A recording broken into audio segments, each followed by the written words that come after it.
చెప్పండి.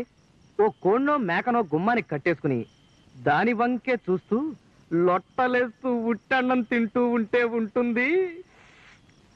అచ్చం చికెన్ తిన్నట్టే అనిపిస్తుంది అనుకోండి.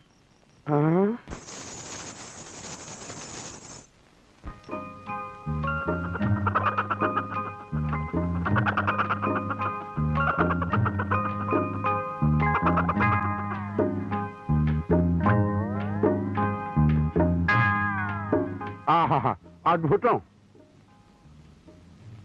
కోడిని వేలాడదీసి దాన్ని చూస్తూ ఉత్తన్నం తింటున్నావా తింగర సచ్చినోడా? రేపటి నుంచి బియ్యపు గింజని భూతత్వంలోంచి చూస్తూ మంచినీళ్ళు తాగరా, కడుపు నిండుతుంది. పెళ్లిలో తద్దినం మంత్రాలు చదివేవాడి మొహంలో మొహం చూడు. పోతావు రే, నాశనం అయిపోతావు. అక్కయ్య, కలెక్టర్ గారు వచ్చారు. సారా తమ్ముడు, కులాసానా? ఆ కులాసే. ఎక్కడి నుంచి రావడం? మన నుంచే. బస్సు కొంచెం లేట్ అయింది అందుకని. ఆహా, సరిగ్గా భోజన టైంకి వచ్చాను. బావా ఇంక నువ్వు తప్పించుకోలేవు.